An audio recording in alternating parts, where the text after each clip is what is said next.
Hello guys, welcome to a new vlog of Kunjul vlogs. അപ്പോൾ ഇന്നത്തെ യാത്ര എങ്ങോട്ടാണെന്ന് അറിയണ്ടേ? നമ്മുടെ സ്വന്തം വടാട്ടുപാറയിലേക്കാണ്.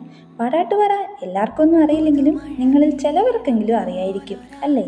കോതമംഗലത്ത് നിന്ന് ഏതാണ്ട് 10-20 കിലോമീറ്റർ ഉള്ളിലേക്ക് ഫോറസ്റ്റാൽ ചുറ്റപ്പെട്ടെടുക്കുന്ന ഒരു സ്ഥലമാണ് ഈ വടാട്ടുപാറ എന്നത്. അങ്ങോട്ടേക്കുള്ള യാത്ര വളരെ ഭംഗിയേറിയതാണ്.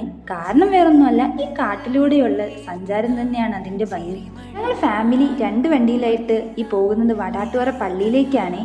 കുറച്ച് ഉള്ളിലേക്കായതുകൊണ്ട് തന്നെ ഞങ്ങൾ പിള്ളേർ സെറ്റൊക്കെ ഫസ്റ്റ് ടൈമാണ് പള്ളിയിൽ പോകുന്നത്. വടാട്ടുപാറ പോയിട്ടുണ്ടെങ്കിലും വളരെ കുറച്ച് മാത്രം. ഇത് നമ്മുടെ ഭൂതത്താൻകെട്ട് പാലാണ്. പുതിയ പാലത്തിലൂടെയാണ് ഇപ്പോഴത്തെ വണ്ടികളുടെ യാത്ര. പഴയ പാലത്തിലൂടെ ഇപ്പോൾ വണ്ടി ഒന്നും കടത്തി വിടുന്നില്ല കേട്ടോ.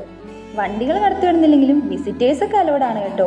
അപ്പോൾ ഭൂതത്താൻകെട്ട് ഡാമും പരിസരവും ഒന്നും കണ്ടിട്ടില്ലാത്തവർ ഉടനെ വന്ന് അതൊന്ന് എക്സ്പ്ലോർ ചെയ്യണം, നല്ലതായിരിക്കും. നാട്ടിലൂടെയുള്ള യാത്രയായതുകൊണ്ട് തന്നെ ഒരാനയെങ്കിലും കണ്ണിൽ പെടുവോന്ന് നോക്കി, പക്ഷേ ഒരാനേനെ പോലും കണ്ടില്ല.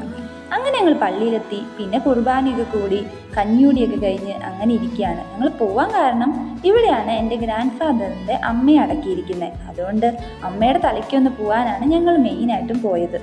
ഇനി അങ്ങോട്ടൊരു 1 ഡേ ട്രിപ്പ് തന്നെയാക്കി. തിരിച്ചു വരുന്ന വിശേഷങ്ങൾ വളരെ ഏറെ കൂടുതലാണ് കേട്ടോ. അപ്പോൾ നിങ്ങൾ വീഡിയോസ് ഒന്നും മിസ് ചെയ്യരുത്. അപ്പോൾ അങ്ങനെയാവട്ടെ.